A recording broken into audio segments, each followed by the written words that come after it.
ஸ்ரீ குருப்யோ நமக. ஓம் ஸ்ரீ சாய்ராம். அன்பார்ந்த சாய் தொலைக்காட்சி நேயர்களுக்கு பாபா மாமியின் ஆத்ம நமஸ்காரங்கள். பகவான் ஸ்ரீ சத்யசாயி பாபாவின் 100வது ஆண்டு விழாவை முன்னிட்டு அவருடைய திவ்ய சரித்திரம், அற்புத லீலைகள், இன்றளவும் தொடர்ந்து கொண்டிருக்கும் அவருடைய அற்புதங்கள், உபதேசங்கள், இவை எல்லாவற்றையும் நம் சாய் தொலைக்காட்சியின் மூலமாக நேயர்களுக்கு வழங்கி கொண்டிருக்கிறோம். அந்த வகையில் சுவாமியினுடைய அற்புதங்களை பற்றி பேசும் பொழுது சில பல பொருட்களை அவர் வரவழைத்து அவருடைய பக்தர்களுக்கு அளிப்பார் என்பதை பார்த்தோம். அப்படிப்பட்ட பொருட்களை அவர் எங்கிருந்து எடுப்பார் என்று சிலரும் கேட்டிருக்கிறார்கள். அவருடைய சகோதரரை பலமுறை அவரிடம் அதை கேட்டிருக்கிறார். அப்பொழுது சுவாமி என்ன சொல்வாராம், அந்த பொருளை நான் உருவாக்கி அளித்தேன் என்று சொல்வாராம். சிருஷ்டிக்கக்கூடிய, அதாவது இல்லாத ஒரு பொருளை உருவாக்கி அளிக்கக்கூடிய ஆற்றலும் மிகுந்தவர் நம்முடைய பகவான் ஸ்ரீ சத்யசாயி பாபா என்பதை பக்தர்கள் பலமுறை நேரில் கண்டு அதிசயப்பட்டுள்ளார்கள். ஆக அந்த மாதிரி அந்த திருமதி சாக்கம்மா அவர்களுடைய அந்த மூக்கு கண்ணாடி உடைந்து விட்டதால் சுவாமி என்ன செய்தாராம், சுவாமியிடம் அவள் சொன்னபோது, ஏன் கவலைப்படுகிறாய், உனக்கு மூக்கு கண்ணாடி வேண்டும் அவ்வளவுதானே என்று சொல்லி ஒரு மூக்கு கண்ணாடியை உருவாக்கி அவளுக்கு அளித்தாராம். நான் ஏன் இந்த சொல்லை உருவாக்கி என்று குறிப்பிட்டேன் என்று சொன்னால், ஒவ்வொருவருக்கும் இயற்கையிலேயே பார்வை கோளாறு ஒவ்வொருவருக்கும் ஒவ்வொரு விதமாக இருக்கும். சிலருக்கு ப்ளஸ் என்று சொல்லக்கூடிய கூடுதலாக இருக்கும், சிலருக்கு மைனஸ் என்று சொல்லக்கூடிய குறைவாக இருக்கும். சிலருக்கு 2 கண்களிலும் 2 விதமான பார்வை கோளாறு, அந்த விகிதம் மாறுபடும். ஒவ்வொரு கண்ணுக்கும் அது மாறுபடும். ஆக அதை நம் கடையில் நாம் அதை தயாரித்து கொடுக்க சொன்னால் கூட உடனடியாக அவர்களால் தயாரித்து கொடுக்க முடியாது. குறைந்தபட்சம் 2-3 நாட்கள் ஆகும். அதுவும் அந்த காலத்தில். இப்படி சுவாமி என்ன செய்தாராம், அந்த திருமதி சாக்கம்மாவனுடைய பார்வை கோளாறுக்கு ஏற்ப, அந்த 2 கண்களிலும் உள்ள அந்த பார்வை கோளாறுக்கு ஏற்ப அதே போன்று ஒரு கண்ணாடியை, மூக்கு கண்ணாடியை உருவாக்கி சிருஷ்டித்து உடனடியாக அவருடைய கையில் அளித்தாராம். அதை போட்டுக்கொண்ட திருமதி சாக்கம்மா, என்ன ஆச்சரியம் சுவாமி, வேறு ஏதாவது பொருளாக இருந்தால் கடைக்கு சென்று உடனடியாக வாங்கி விடலாம், இதை உடனடியாக வாங்கக்கூடிய பொருள் அல்லவே, இதை செய்வதற்கு 2-3 நாட்கள், குறைந்தபட்சம் அந்த காலத்திலெல்லாம் 10 நாட்கள் ஆகும் ஒரு மூக்கு கண்ணாடி செய்வதற்கு. அப்படி பார்வை கோளாறை வைத்து சரி செய்து அதன் மூலமாக செய்ய வேண்டிய அந்த லென்ஸை அந்த பார்வை கோளாறுக்கு ஏற்ப லென்ஸை பொருத்தி அந்த கண்ணாடியை நாம் செய்ய வேண்டும். அப்படிப்பட்ட ஒரு விஷயத்தை ஒரு நொடியில் கண்மூடி கண் திறக்கும் நேரத்திற்குள் தாங்கள் செய்து எனக்கு அளித்து விட்டீர்கள். எப்படிப்பட்ட ஒரு ஆற்றல் சுவாமி உங்களுடையது, நான் என்ன சொல்வேன், எனக்கு வார்த்தைகளே இல்லை என்று சொல்லி நமஸ்காரம் செய்து கண்களில் கண்ணீர் பெருகியதாம் அவர் திருமதி சாக்கம்மாவிற்கு. இதுதான் சுவாமியினுடைய மகத்துவம். ஒரு சிருஷ்டித்து கொடுக்கக்கூடிய ஒரு ஆற்றல் மிகுந்தவர் பகவான் சத்யசாயி பாபா.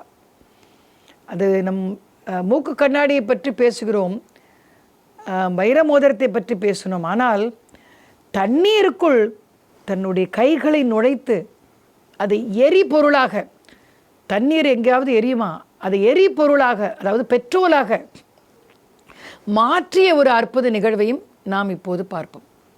இதே போன்று சமர்த்த சத்குரு ஷிரடி சாய்நாதர், எண்ணெய் கடைக்காரர்கள் தமக்கு எண்ணெய் தரவில்லை என்ற காரணத்தால் தண்ணீரில் தான் குடித்துவிட்டு அந்த தண்ணீரை எல்லா விளக்குகளிலும் ஊற்றி விடிய விடிய தண்ணீரில் விளக்குகளை எரிய வைத்தாராம். அதே போன்ற ஒரு அற்புதத்தை பகவான் ஸ்ரீ சத்யசாயி பாபாவும் செய்திருக்கிறார். ஒரு முறை பகவான் நம்முடைய பக்தர்களோடு பெங்களூருக்கு ஒரு வேலை விஷயமாக சென்று கொண்டிருக்கிறார். வாகனத்தில் கார் சென்று கொண்டிருந்த பொழுது வழியில் ஒரு சிறிய அழகிய கிராமம், சிக்கபல்லாபுரா என்று சொல்லக்கூடிய, அந்த சிக்கபல்லாபுரா என்று சொல்லக்கூடிய ஒரு புராதன ஒரு கிராமம் மிகவும் ஒரு புனிதமான ஒரு கிராமம். எப்படி என்றால், அந்த கிராமத்தில் தான் பாப்பாக்னி மடம் என்று சொல்லக்கூடிய காலஜானி ஸ்ரீ வீரபிரம்மேந்திர சுவாமி தான் பால்ய பருவத்தில் கிட்டத்தட்ட தன்னுடைய வளர்ப்பு தாய் தந்தை இடத்தில் 9 வயது வரை அங்கு வாழ்ந்த இடம். அந்த இடத்தில் மிகச்சிறப்பாக பாப்பாக்னி மடம் என்று சொல்லக்கூடிய மடம் இருக்கிறது. ஒரு இயற்கை எழில் கொஞ்சம் ஒரு அழகிய ஒரு மலைகள் சூழ்ந்த, மரங்கள் சூழ்ந்த ஒரு கிராம பகுதி அது. அந்த சிக்கபல்லாபுரா பகுதியில் அந்த சுவாமியினுடைய வாகனம் வண்டி சென்று கொண்டிருக்கிறது. சென்று கொண்டிருக்கும் பொழுது என்ன ஆயிற்றாம், திடீரென்று பெட்ரோல் தீர்ந்து விடுகிறது. யாரும் அதை முன்னால் கவனிக்கவில்லை. சில நேரங்களில் கவனிக்க நாம் தவறி விடுகிறோம். ஆனாலும் சுவாமி இருக்கிறார் என்ற தைரியம் எல்லோருக்கும் உண்டு. அங்கு என்ன ஆயிற்றாம், சிறிது தூரத்தில் கண்ணு கட்டிய தூரத்தில் ஒரே ஒரு, அந்த காலத்தில் இப்பொழுது இருக்கும் மாதிரி ஒவ்வொரு தெருவுக்கும் பெட்ரோல் பங்கா இதெல்லாம் கிடையாது. ஏதாவது ஒரு இடத்தில் இருக்கும். அந்த இடத்தில் சென்று கேட்டால் அங்கே தீர்ந்து விட்டது. அப்பொழுதும் எல்லா இடத்திலும் இன்று இரவு பொழுது முழுவதும் நாம் பெட்ரோல் எங்கு வேணாலும் பிடித்துக் கொள்ளலாம். சில பெட்ரோல் பங்குகள் இரவு பொழுதிலும் செயல்பட துவங்குகிறது. ஆனால் இந்த காலத்து வசதிகள் எல்லாம் அப்போது இல்லை. திடீரென்று தீர்த்து போய்விட்டால் அவ்வளவுதான், மூடிக்கொண்டு சென்று விடுவார்கள். அதே போன்று அந்த பெட்ரோல் பங்கிலும் பெட்ரோல் இல்லை என்று சொல்லி அதை மூடிவிட்டு சென்று விட்டார்கள். இப்பொழுது என்ன செய்வது? தொடர்ந்து வெகு தூரம் செல்ல வேண்டும், வண்டியில் பெட்ரோல் இல்லை, என்ன செய்வது என்று யோசித்துக் கொண்டிருந்த பொழுது சிறிதும் தயங்காமல் சுவாமி என்ன செய்தாராம், பக்கத்தில் ஏதாவது குளம் இருக்கிறதா என்று கேட்டாராம். அந்த குளத்திற்கு சென்று ஒரு குடம் நிறைய தண்ணீர் எடுத்து வாருங்கள் என்று சொன்னார். சுவாமி என்ன சொன்னாலும் அதை வேத வாக்காக எடுத்துக்கொண்டு செய்வது பக்தர்களுடைய வழக்கம். குளத்திலிருந்து ஒரு குடம் நிறைய தண்ணீர் எடுத்துக்கொண்டு வந்தார்கள். அந்த தண்ணீருக்குள் தன்னுடைய திருக்கரங்களை நுழைத்து அலசினாராம். பிறகு கைகளை வெளியில் எடுத்துவிட்டு தண்ணீரை இந்த காருக்குள் பெட்ரோல் இருக்கும் இடத்தில் அந்த நிரப்பி விடுங்கள் என்று சொன்னார். எல்லோரும் ஆச்சரியப்பட்டார்கள், அதிர்ச்சி அடைந்தார்கள். இந்த தண்ணீரில் எப்படி வண்டி ஓடும் என்று யோசித்தார்கள். ஆனால் அந்த தண்ணீர் முழுவதும் பெட்ரோலாக மாறி இருந்தது தான் மிகப்பெரிய ஆச்சரியம், மிகப்பெரிய அற்புதம், மிகப்பெரிய அதிசயம். அது தண்ணீரை இங்கு அந்த மாற்றி அந்த பெட்ரோலாக அந்த பெட்ரோலை அங்கு அதில் நிரப்பியவுடன் அந்த வாகனம் தொடர்ந்து பல 100 மைல்களுக்கு சென்றதாம். ஒரு கோளாறும் இல்லாமல் பல 100 மைல்களுக்கு சென்றதாம். மற்றொரு நிகழ்ச்சியில் பிரசாந்தி நிலையத்தில் ஏதோ ஒரு விழா நடந்து கொண்டிருக்கிறது. அந்த விளக்குகளுக்கு வெளிச்சத்தை கொடுக்கக்கூடிய அந்த டைனமோ அந்த இடத்தில் அதில் டீசலால் இயங்கக்கூடியது. அந்த எந்திரத்தில் இயங்குவதற்கு அது டீசல் தீர்ந்து விட்டது. தீர்ந்தவுடன் அங்கிருந்து இரவு பொழுதில் யாராவது ஒருவரை அனுப்ப வேண்டுமென்றால் பக்கத்தில் இருக்கக்கூடிய பெனுகொண்டா அல்லது தர்மாவரம் கிட்டத்தட்ட 20-30 மைல்களை தாண்டி அனுப்பி அங்கிருந்து பெற்றுக்கொண்டு வர வேண்டும். அதுவும் இரவில் நடவாத காரியம். சுவாமி இருக்கும் பொழுது என்ன கவலை. சுவாமி என்ன செய்தாராம், தண்ணீர் எடுத்துக்கொண்டு வாருங்கள் என்று சொல்லி அந்த தண்ணீருக்குள் தன்னுடைய கைகளை நுழைத்தவுடன் தண்ணீர் டீசலாக மாறி இரவு முழுவதும் விழா எடுப்பதற்காக இரவு முழுவதும் விடிய விடிய விளக்குகள் எல்லாம் பிரமாதமாக அங்கு எரிந்து கொண்டிருந்தது. அந்த டைனமோவை இயக்கி காண்பித்தார். இதெல்லாம் மகான்கள் மட்டுமே செய்யக்கூடியது. இந்த மிகப்பெரிய அற்புதங்கள் வேறு எவராலும் சாமானிய மனிதரால் நினைத்து கூட பார்க்க முடியாது. இதே போன்று மாதா அமிர்தானந்த மைய என்று சொல்லக்கூடிய மிகப்பெரிய யோகீஸ்வர மாதா அவர் என்ன பண்ணாராம், முதலாக தன்னிடத்தில் தான் ஒரு இறைவனுடைய தூதுவர், தான் ஒரு மிகச்சிறந்த ஒரு யோகீஸ்வரர் என்பதை நிரூபிக்கக்கூடிய ஒரு சோதனையான ஒரு காலகட்டம் வந்தது.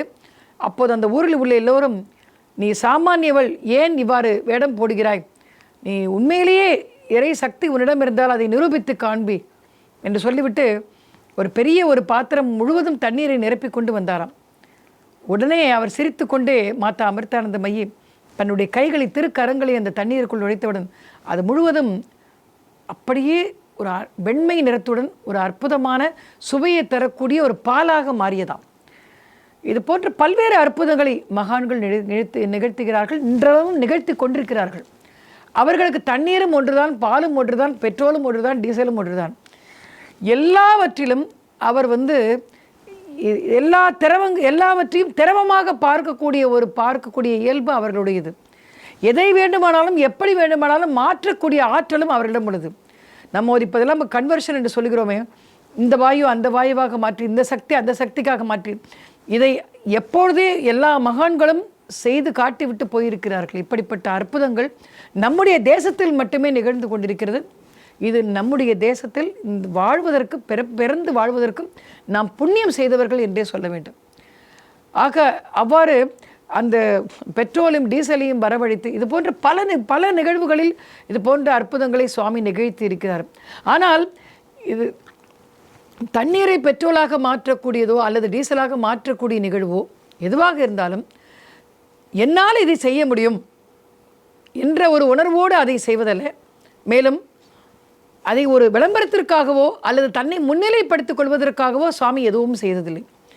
அந்த நேரத்தில் பெட்ரோல் தட்டுப்பாடு, பெட்ரோல் இல்லை, வாகனம் செல்ல வேண்டிய அந்த கட்டாயம், அந்த இடத்தில் அவர் தன்னுடைய பெட்ரோலை வரவழைத்தாரே தவிர எந்த இடத்திலும் தான் இந்த அற்புதங்களின் மொத்த உருவம் தான் அற்புதங்களை நிகழ்த்துவேன் என்றெல்லாம் சொல்லிக்கொண்டு சுவாமி என்றைக்குமே செய்ததில்லை. தான் விருந்து எல்லோருக்கும் உணவளித்த போது கூட, உணவு இல்லாத சமயத்தில் பற்றாக்குறை வந்த சமயத்தில் கூட அந்த உணவை பெருகச் செய்து அளித்த போது கூட ஒருவர் விளையாட்டாக ஏன் இதை நீங்கள் எல்லோருக்கும் தெரிவிப்பதில்லை என்று கேட்டபொழுது, என் வீட்டில் என்னுடைய குழந்தைகளுக்கு, என்னுடைய மக்களுக்கு, என்னுடைய உறவினர்களுக்கு நான் உணவளிக்கிறேன், இதையே நான் விளம்பரப்படுத்த வேண்டும் என்று சொன்னாராம் சுவாமி. ஆக அப்படிப்பட்ட ஒரு மகத்துவம் வாய்ந்தவர்கள் நம்முடைய மகான்கள். இந்த மகான்களால் தான் இன்றளவும் நம்முடைய தேசம் உயிரோடு உயிர்ப்பித்து மக்களும் நன்றாக சுபிட்சமாக வாழ்ந்து கொண்டிருக்கிறார்கள் என்று சொன்னால் அதுதான் சத்தியம். பகவான் ஸ்ரீ சத்யசாய் பாபா பலமுறை ஏகாந்தமாக இருப்பதை விரும்பி பக்கத்தில் உள்ள அந்த மலை குன்றுகள், பாறைகள் அங்கெல்லாம் சென்று அமர்ந்து கொள்வார். நாம் இதை பற்றி பலமுறை கேட்டிருக்கிறோம். பக்தர்கள் அவர்கள் சுவாமியை தேடிக்கொண்டு போகும்பொழுது அங்கே அமர்ந்திருப்பதை பார்ப்பார்கள். என்னவென்றால் இவர்கள் எல்லோரும் சமுதாயத்தில் மக்களோடு மக்களாக வாழ்ந்தாலும் கூட இவர்களுக்கு ஏகாந்தம், இறைவனை நோக்கி இவர்களுக்கு தியானம் செய்ய வேண்டும். அதற்கு மக்களுடைய எப்போதும் ஒரு அன்பு தொல்லை தடையாக இருக்கக்கூடாது என்பதற்காக சில நேரங்களில் தம்மை தாமே தனிமைப்படுத்திக் கொள்வார்கள். பிறகு மக்கள் அன்போடு அழைத்ததும் மீண்டும் அவர்களோடு செல்வது உண்டு. காரணம், சுவாமி சொன்னபடி இந்த குழந்தைகள், இந்த உலகமே என்னுடைய வீடு, இதில் வசிக்கும் எல்லாருமே என்னுடைய குழந்தைகள், இவர்களை விட்டுவிட்டு நான் எங்கே செல்வது என்று கேட்டது மாதிரி மகான்களும் அப்படியே அவர்களுடைய அந்த கருணையான தாய் உள்ளம் தன்னுடைய பக்தர்கள் தன்னை நோக்கி வரும்பொழுது, தன்னை தேடும் பொழுது அவர்கள் அவர்களை பார்க்காமல் அவர்களுக்கு அருள் செய்யாமல் இருக்க முடியாதாம். இன்றளவும் நம்முடைய புட்டபர்த்தியில் பகவானுடைய பக்தர்கள் என்ன சொல்வார்களாம், பகவான் நம் சரீரத்தோடு வாழ்ந்த பொழுது பல சமயங்களில் 2-3 நாட்கள் வரை சுவாமியினுடைய தரிசனத்துக்காக சென்றவர்கள் தரிசனம் பெற முடியாமல், சுவாமி தரிசனத்திற்கு வராமல் தரிசனம் பெற முடியாமல் ஏங்கி தவித்ததுண்டு. சில நாட்கள் சுவாமி சிலருக்கு ஆச்சரியமாக உடனடியாக ஊரிலிருந்து வந்தவுடன் அவருக்கு தரிசனம் கிடைத்துவிடும். பலருக்கு 2-3 நாட்கள் பிறகு தரிசனம் கிடைக்கும். பலருக்கு 4-5 நாட்கள் ஆன பிறகும் கூட தரிசனம் கிடைக்க வாய்ப்பு இல்லாமல் இருக்கும். அப்போ சுவாமி இவரிடம் இது பற்றி ஒரு சிலர் கேட்ட பொழுது சுவாமி என்ன சொன்னாராம், சுவாமியை நான் தரிசனம் செய்ய வேண்டும் என்ற ஒரே நோக்கத்தோடு, எனக்கு அது வேண்டும், எனக்கு இது வேண்டும், என் குடும்பத்திற்கு அது செய்ய வேண்டும், எனக்கு பொன் வேண்டும், பொருள் வேண்டும் என்றெல்லாம் நினைப்பதை விட்டுவிட்டு சுவாமியை நான் தரிசிக்க வேண்டும் என்ற ஒரே எண்ணத்தோடு இங்கு யார் அமர்ந்திருந்தாலும் அவருக்காக நான் நிச்சயமாக தரிசனம் அளிப்பேன் என்று பலமுறை சுவாமி தெளிவாக சொல்லியிருக்கிறார். அதுபோன்று மகான்களுடைய ஒரு அற்புத லீலைகள் இன்றளவும் அவர்கள் சரீரத்தோடு வாழ்ந்த போதும் சரி, சரீரத்தை ஊத்த போதும் சரி, தொடர்ந்து கொண்டு தான் இருக்கும். சூட்சும சரீரத்தில் அவர்கள் தங்கள் பக்தர்களுடைய கோரிக்கைகளை எப்போதும் நிறைவேற்றி கொண்டு தான் இருக்கிறார்கள். அதற்கு பல்வேறு சான்றுகளை நாம் பார்த்து கொண்டிருக்கிறோம். ஒரு முறை என்ன ஆயிற்றம், அது போன்று பல மலை குன்றுகளை பற்றி நாம் கேள்விப்பட்டோம். அங்கிருந்த பக்கத்தில் இருக்கின்ற மலை குன்றுகள், ஒரு குன்றில் அந்த ஹார்சி என்று சொல்லக்கூடிய ஒரு மலைக்குன்று, அந்த மலைக்குன்றில் ஒரு பெரிய பாறையில் சென்று சுவாமி அமர்ந்து கொண்டிருந்தார். சுவாமியை தேடிக்கொண்டு வந்தவர்கள் எல்லாம் சுவாமி இதோ அங்கே அமர்ந்திருக்கிறார் என்று சொல்லி அவரை சுற்றி அழகாக அமர்ந்து கொண்டு விட்டார்கள். சுவாமி அப்பொழுது அவர்களை பார்த்து கொண்டே இருக்கிறார். பிறகு அங்கே பக்கத்தில் ஒரு வித்தியாசமான ஒரு கல் தென்படுகிறது. அந்த கல்லை பார்த்தால் சேமியா என்று சொல்லக்கூடிய ஊசி ஊசியாக ஏதோ மழை அறுத்ததா அல்லது உடைக்கப்பட்டதா என்று தெரியவில்லை, ஊசி ஊசியாக ஒரு பாணியில் ஒரு வடிவத்தில் அமைந்திருந்த கல் அது. அந்த கல்லை எடுத்துக்கொண்டு வருகிறார்.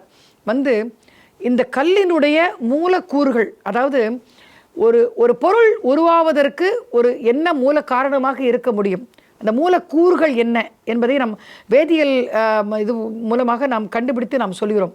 இதனுடைய மூலக்கூறுகள் என்னவாக இருக்கும் என்று கேட்டபொழுது அங்கே எல்லோரும் என்ன சொன்னார்கள், இது மூலக்கூறுகள், இந்த கல்லினுடைய மூலக்கூறுகள் என்ன இருக்குமோ அதிலிருந்து தான் நாம் கல் உருண்டு பாறைகள் எல்லாம் உடைந்து உருண்டு இது மாதிரி கல்லாக பரிமளிக்கிறது என்றெல்லாம் எல்லோரும் சொன்னபொழுது சுவாமி என்ன சொன்னாராம், இதனுடைய மூலக்கூறுகளையே நான் மாற்றி காட்டுகிறேன் என்று சொல்லி உடனடியாக அந்த மிகப்பெரிய ஒரு கல்லை ஒரு கற்கண்டாக மாற்றி காண்பித்தாராம். இப்பொழுது இந்த கல்லினுடைய மூலக்கூறுகள் மாறிவிட்டன, இது கற்கண்டினுடைய மூலக்கூறுகளாக மாற்றி அமைக்கப்பட்டு விட்டன என்று சொன்னாராம். இதுதான் சுவாமியினுடைய மகத்துவம். இதே போன்று பல இடங்களில் சுவாமியினுடைய அற்புதம் தொடர்ந்து கொண்டிருக்கிறது. அதில் முக்கியமாக எங்கெங்கோ ஒரு இடத்தில் சுவாமியினுடைய புண்ணிய க்ஷேத்திரங்கள் நம்முடைய தேசம் முழுவதும் விரிந்து கிடைக்கிறது. நம்ம மதுராவில் கிருஷ்ண ஜென்மபூமி என்று சொல்கிறோம், அயோத்தியில் ராம ஜென்மபூமி என்று சொல்கிறோம், ஆக காசியில் விஸ்வநாதருடைய ஆலயம் இருக்கிறது. இப்படி ஒவ்வொரு இடத்திலும் ஒரு புண்ணிய க்ஷேத்திரம் தேசம் முழுவதும் நிறைந்து காணப்படுகிறது. ஒரு முறை என்ன ஆயிட்டா, சுவாமி சென்னைக்கு வந்திருந்தார். சென்னைக்கு வந்திருந்த பொறுத்து கிருஷ்ண ஜெயந்தி விழா நடக்கப் போகிறது. அப்போது எல்லோருக்கும் ஒரே சந்தோஷம். சுவாமியை பலரும் கிருஷ்ணராகவே பார்த்திருக்கிறார்கள். அப்போது கிருஷ்ணராக பலருக்கும் காட்சி அளித்திருக்கிறார் சுவாமி. ஆக சுவாமியே நம்மோடு கூட இருக்கும் பொழுது கிருஷ்ண ஜெயந்தி விழாவை நாம் கோலாகலமாக இந்த முறை கொண்டாடுவோம் என்று சொல்லி கிருஷ்ண ஜெயந்தி விழாவிற்காக எல்லோரும் ஏற்பாடு செய்தார்கள். மிகப்பெரிய மண்டபம் அலங்கரிக்கப்பட்டது. எல்லா இனிப்பு பண்டங்களும் தயாரிக்கப்பட்டது. எல்லோரும் அங்கே பஜன் பாடுவதற்கும் பூஜை செய்வதற்கும் ஆரத்தி எடுப்பதற்கும் தயாராக இருந்தார்கள். அப்படிப்பட்ட ஒரு கோலாகலமான ஒரு நிகழ்வு அங்கே நிகழப்போகிறது. அது போன்று அந்த கிருஷ்ண ஜெயந்தி விழாவை சுவாமியே கிருஷ்ணராக இருந்து ஒரு தரிசிக்கக்கூடிய, சுவாமி தரிசனம் தரக்கூடிய ஒரு வாய்ப்பை எல்லோருக்கும் அங்கே வழங்கியிருக்கிறார். சுவாமி அங்கே அமர்ந்து கொண்டிருக்கிறார். பூஜை பஜனை எல்லாம் முடிந்து விட்டது. இப்போது ஆரத்தி எடுக்க வேண்டும். ஆரத்தி எடுக்கும் பொழுது திடீரென்று சுவாமி எழுந்து நின்றாராம். எழுந்து நின்றவுடன் தன்னுடைய 2 கைகளையும் தூக்கி இப்படி விரித்து காண்பித்த போது ஏன் இவ்வாறு காண்பிக்கிறார் என்று எல்லோரும் சுவாமியினுடைய கைகளையே உற்று பார்த்து கொண்டிருக்கிறார்கள். ஏதோ ஒன்றை சுவாமி இன்று வரவழைக்கப் போகிறார், அது என்னவாக இருக்கும் என்று எல்லாருக்கும் ஒரே ஆர்வம். அந்த ஆர்வத்தில் எல்லோரும் சுவாமியினுடைய கைகளையே திருக்கரங்களையே பார்த்து கொண்டிருக்கிறார்கள். என்ன ஆச்சரியம்! அந்த 2 கைகளையும் வைத்துக்கொண்டு திடீரென்று ஒரு கண்ணாடியிலான அற்புத வடிவில் அமைக்கப்பட்ட ஒரு மிகப்பெரிய ஒரு கண்ணாடி பாத்திரம், அந்த பாத்திரத்தை கீழே விழுந்து விடாதபடி சுவாமி தன்னுடைய கைகளால் இறுக்கி பிடித்துக் கொள்கிறார். இந்த பாத்திரம் ஒன்று வருகிறது அவருடைய கைகளுக்கு. அந்த பாத்திரத்தை, கண்ணாடி பாத்திரத்தை பார்த்தால் அதை சுற்றிலும் அழகான பறவை வேலைப்பாடுகளை கொண்ட, சின்னஞ்சிறிய பறவை வேலைப்பாடுகளை கொண்ட உருவங்கள் எல்லாம் செதுக்கப்பட்டிருக்கிறது. இந்த கண்ணாடி பாத்திரத்தை பார்த்த மாத்திரத்தில் அது இப்போதோ நேற்றோ செய்யப்பட்ட பாத்திரம் அல்ல, மன்னர்கள் ஆட்சி காலத்தில் அவர்களால் அன்று செய்யப்பட்ட ஒரு பாத்திரம் போன்று, மன்னர் ஆட்சியில் அந்த அழகிய வேலைப்பாடுகள் நிறைந்த ஒரு பாத்திரங்கள் செய்யப்படுமா, அது போன்று காட்சி அளிக்கிறது. இதில் எதற்காக சுவாமி இதை வரவழைத்தார் என்று எல்லோரும் அந்த பாத்திரத்தை பார்த்து கொண்டிருக்கிறார்கள். திடீரென்று என்ன ஆயிற்றாம், அந்த பாத்திரம் முழுவதுமாக வண்ண வண்ண இனிப்பு பதார்த்தங்கள், கிட்டத்தட்ட 40க்கும் மேற்பட்ட இனிப்பு பதார்த்தங்கள் நிரம்பி வழிகிறதாம். அது என்ன இவ்வளவு வண்ணத்தில் அமைந்த இனிப்பு பதார்த்தங்கள் என்று எல்லோரும் ஆச்சரியமாக பார்த்து கொண்டிருக்கிறார்கள். அது என்னவென்று கூட உட்கார்ந்திருந்தவர்களுக்கு அவ்வளவாக தெரியவில்லை. சுவாமியே நமக்கு சொல்லட்டும் என்று சுவாமியினுடைய ஒரு திருவாய்மொழியை என்னவாக இருக்கும் என்று கேட்டுக்கொண்டு உட்கார்ந்திருந்தவர்கள் சுவாமி என்று சிரித்துக்கொண்டு என்ன சொன்னாராம், நீங்கள் எல்லோரும் அன்பாக கிருஷ்ணரை நினைத்து இந்த பஜனைக்கும் பூஜைக்கும் கிருஷ்ண ஜெயந்தி விழாவிற்கும் ஏற்பாடு செய்துள்ளீர்கள்.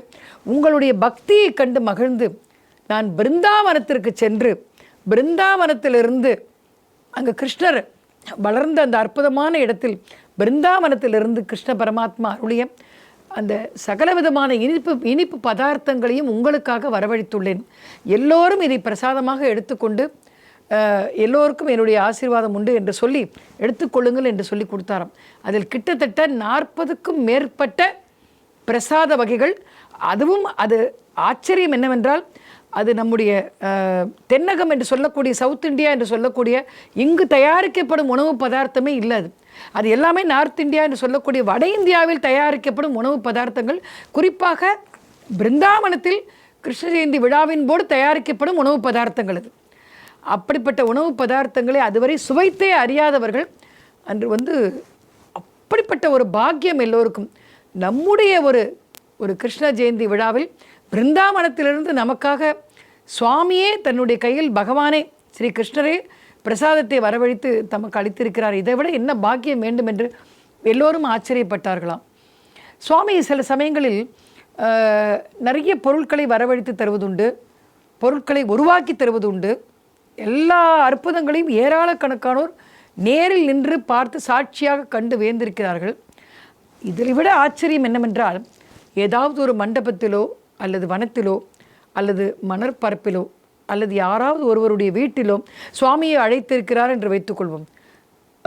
அங்கு சுவாமி ஏதாவது ஒரு பொருட்களை சிலருக்கு அளிப்பதற்காக வரவழைக்கிறார் என்று சொன்னால், அந்த வரவழைக்கும் பொழுது அங்கு எத்தனை பேர் அமர்ந்திருக்கிறார்கள் என்ற எண்ணிக்கையை மனதில் கொண்டு அவர் வரவழைத்த அந்த பொருட்களுடைய அந்த கணக்கை பார்த்தால் அத்தனை பேருக்கும் அது போதுமானதாக இருக்கும். இதுதான் மிகப்பெரிய ஆச்சரியம். அது ஒரு முறை என்ன செய்தாராம், சுவாமியோடு சித்ராவதி, வழக்கம் போல் சித்ராவதி மணற்பரப்பிற்கு பக்தர்கள் எல்லோரையும் அழைத்து செல்கிறார். அங்கிருந்து சித்ராவதி நதியை கடந்து தொடர்ந்து பல மைல் தூரம் அங்கே சென்ற பொழுது ஒரு அழகான ஒரு நந்தவனம் இருக்கிறது. அப்பொழுதெல்லாம் அந்த மணற்பரப்பு அந்த பக்கம் ஃபுல்லாக அழகிய ஒரு பூந்தோட்டங்கள், நந்தவனம், காடு. இந்த காடு இயற்கை சார்ந்த ஒரு இடம், மிகவும் அற்புதமான ஒரு இடம். பல காடுகள் இன்று அழிக்கப்பட்டு விட்டன, மிகவும் துரதிருஷ்டவசமானது. ஆக அந்த காடுகள் எல்லாம் போற்றி பாதுகாக்கப்பட்ட நேரம் அது. அப்படிப்பட்ட ஒரு அற்புதமான ஒரு வனத்தில் சுவாமியும் சுவாமியினுடைய அந்த பக்தர்கள் எல்லோரும் சுற்றி அமர்ந்து கொண்டிருக்கிறார்கள்.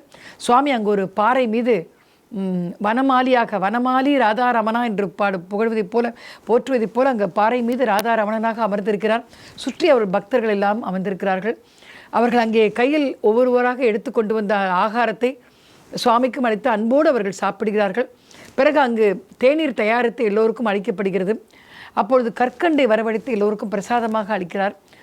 அந்த கற்கண்டு பலருடைய வியாதியை குணமாக்கி இருக்கிறது. உடல் வியாதியாக மட்டுமல்ல, பலருடைய மன ரீதியான வியாதிகளையும் குணமாக்கி இருக்கிறது. அதுதான் சுவாமியினுடைய அற்புதம். அது மட்டும் இல்லை, அப்பொழுது திடீரென்று தன்னுடைய கைகளை 2 முறை சுழற்றும் பொழுது, சரி இப்பொழுது சுவாமி என்ன வரவழைத்து கொடுப்பார், என்னவாக இருக்கும் என்று எல்லோரும் யோசித்தார்களாம்.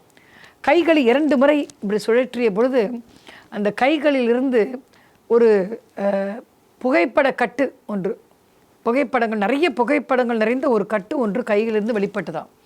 அதில் சுவாமியினுடைய அற்புதமான உருவப்படங்கள்.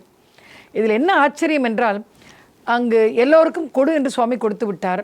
அதை பார்க்கும் பொழுது அவர் என்ன செய்தாராம், இது கொஞ்சமாகத்தானே இருக்கும், இது எப்படி எல்லோருக்கும் பொருந்தும் என்று யோசித்து கொண்டிருந்த பொழுதே அதை என்ன ஆச்சரியம், அந்த கட்டை பிரித்த பொழுது அங்கு அமர்ந்திருந்தவர்கள் கிட்டத்தட்ட 16 பேர் அமர்ந்திருந்தார்கள் பக்தர்கள்.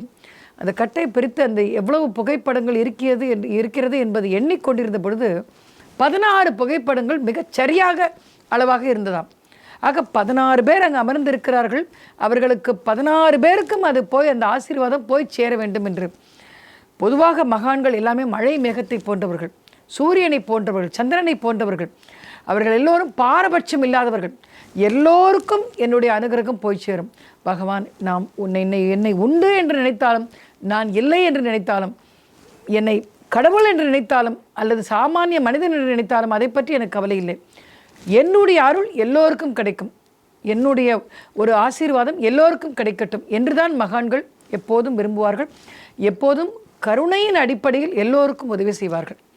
அவர்களுக்கு தெரியும் ஒவ்வொருவருடைய கர்மாவினுடைய அந்த விளைவை பற்றியும் அவர்கள் நன்றாகவே அறிவார்கள். ஆக கருணையோடு அவர்களுக்கு அருள் செய்வது மகான்களுடைய வழக்கம். இப்படி பல்வேறு அற்புதங்களை சுவாமி அங்கு புட்டபர்த்தியை சுற்றி இருக்கிற பல்வேறு கிராமங்களில் நிகழ்த்தி இருக்கிறார். அந்த கிராமங்கள் எல்லாம் அந்த மிக புண்ணியம் செய்தவை என்று சொல்ல வேண்டும். இந்த கிராமத்தில் வாழ்ந்த மக்கள் எல்லாம் இன்றும் சுவாமியினுடைய நினைவாக அடிக்கடி அவர்கள் சுவாமியுடைய தரிசனத்திற்காக புட்டபர்த்திக்கு வருகிறார்கள். வருகை தந்து சுவாமி இருப்பதாக தரிசனம் செய்துவிட்டு சுவாமி இருப்பதை உணர்ந்து அவர்கள் அங்கிருந்து ஆசீர்வாதம் பெற்றுக்கொண்டு ஒரு தாய் வீட்டிற்கு வந்ததை போன்று சந்தோஷமாக வந்துவிட்டு திரும்ப செல்கிறார்கள். அப்படி வரும்பொழுது ஏகப்பட்ட ஒரு கோரிக்கைகளோடு வருகிறார்கள். வந்துவிட்டு திரும்பி புறப்படும் பொழுது என்னுடைய கோரிக்கைகள் எல்லாம் நிறைவேற்றிவிடும், நிச்சயமாக நிறைவேறி விடுவார் சுவாமி என்ற நம்பிக்கையோடு அவர் செல்கிறார்கள்.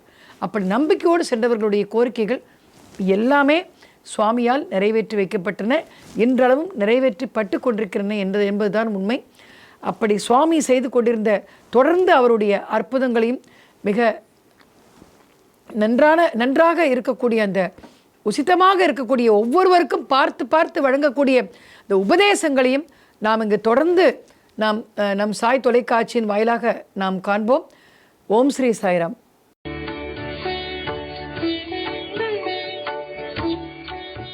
தமிழில் முதல் பக்தி சேனல் சாய் டிவி.